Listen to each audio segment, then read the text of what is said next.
ఒక మాట ఆ పాప చెప్తే దానిని చిలవలు పలవలుగా ఫేక్ వీడియోలు, ఫేక్ ఆడియోలు ఏఐ ద్వారా సృష్టించి ఈ విధంగా చేయటం మీకు న్యాయమా అని అడుగుతా ఉన్నా.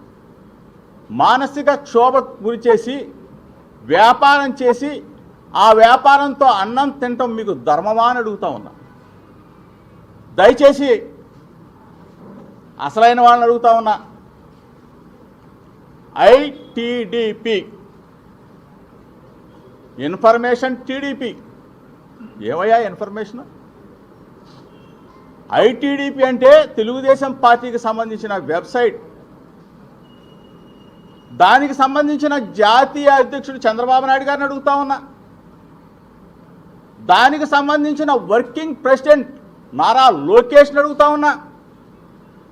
ఏమయ్యా మీకు న్యాయమేనా? మీకు ధర్మమేనా? అసెంబ్లీలో అన్నారో లేదో తెలియదు కానీ కింద పడి ఏడ్చి గిలగలా కొట్టుకొని ముసలి కన్నీరు కార్చి ఆ రోజున మీకు అనిపించలేదా? ఆ రోజున నా భార్య కూడా బాధపడిందే. అసెంబ్లీలో అన్నారని చెప్పేసి నన్ను కూడా నిలదీసిందే. ఇంత ఘోరంగానా? ఐటీడీపీ, మీ చెప్పు చేతల్లో ఉన్న ఐటీడీపీ చంద్రబాబు నాయుడు గారు, లోకేష్ సమాధానం చెప్పాలా. నెల రోజులు వ్యాపారం చేసేసారే, నెల రోజుల పాటు ఏ వీడియోలు సృష్టించారే, నెల రోజుల పాటు మా కుటుంబాన్ని మానసికంగా క్షోభకు గురి చేశారే. ఇది న్యాయమా? ఇది అంటే మీ కుటుంబాలేమో కుటుంబాలా? మా కుటుంబాలు కావా చంద్రబాబు నాయుడు గారు? నిన్నంటేనేమో అన్నారో లేదో తెలియదు గిలగలా కొట్టుకొని ఏడ్చి బయటకు వచ్చావే. మేము దయచేసి అడుగుతా ఉన్నా, ఐటీడీపీ ద్వారా వ్యాపారం చేశారే, ఐటీడీపీ ద్వారా తెలుగుదేశం పార్టీ ద్వారా కొన్ని ఛానల్స్ని హైయర్ చేసుకున్నావే. హైయర్ చేసుకొని నెల రోజుల పాటు పీఆర్పీ రేట్లు పెంచుకొని నా కుటుంబం మీద వ్యక్తిగతంగా వ్యాపారం చేసి అన్నం తింటున్న దుర్మార్గులను అడుగుతా ఉన్నా. రాజకీయంగా ఎదుర్కో, రాజకీయంగా రా. 2 సంవత్సరాల 3 నెలల పాటు నువ్వు అధికారంలోకి వస్తే, మొట్టమొదటి నువ్వు అధికారంలోకి వచ్చిన తర్వాత 2 నెలలకే నా కుమారుడు రాజీవ్ని అరెస్టు చేయించావే, జైల్లో పెట్టించావే. అయినా దడవలా. చంద్రబాబు నాయుడు ఇంటి దగ్గర ధర్నా చేశానని చెప్పేసి సుప్రీంకోర్టు దాకా వెళ్ళి జోగి రమేష్ని అరెస్టు చేయాలని చెప్పేసి తపన పడ్డావే. అయినా దడవలా. కల్తీ కేసు సృష్టించి 83 రోజుల పాటు నన్ను నా తమ్ముడు రాముని జైల్లో నిర్బంధించావే, 3 జైలు తిప్పావే. అయినా దడవలా. జైలు నుంచి బయటకు వచ్చా, మరలా ప్రజా సమస్యల మీద చంద్రబాబు నాయుడు ఇంటికి వస్తానని చెప్పా, దడవలా.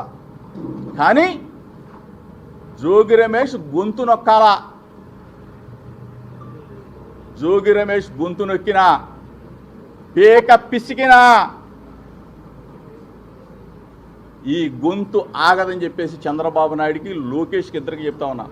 దయచేసి చాలామంది మిత్రులు అనుకుంటారు, ఎందుకు జోగి రమేష్ చంద్రబాబు నాయుడిని లోకేష్ని టార్గెట్ చేశాడు, వాళ్ళ కుటుంబ విషయం కదా అని చెప్పి అనుకుంటారు. దయచేసి 2 రాష్ట్రాల తెలుగు ప్రజలు, ప్రపంచంలో ఉన్న తెలుగు ప్రజలందరూ కూడా గమనించాలి. ఇది ఒక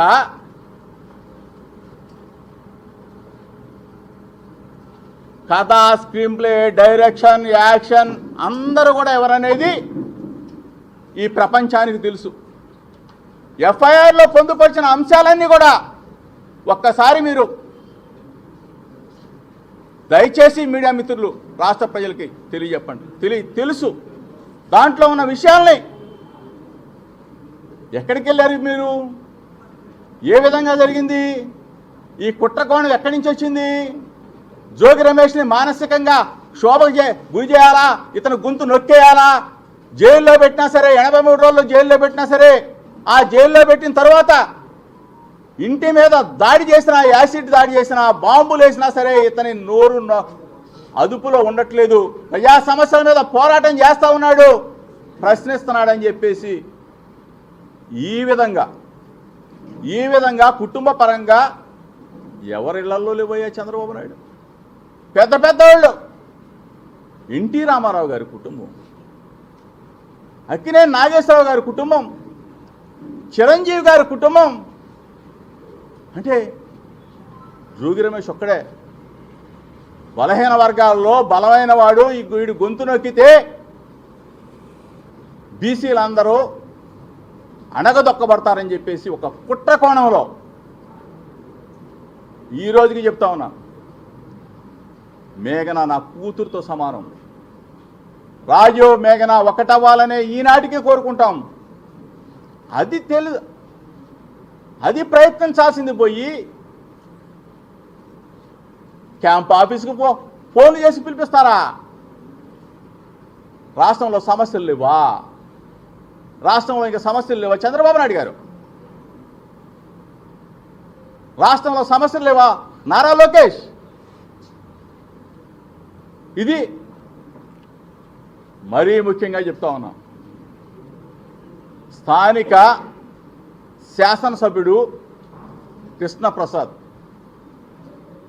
ఏ రోజైనా వ్యక్తిగతంగా మిమ్మల్ని విమర్శించామా?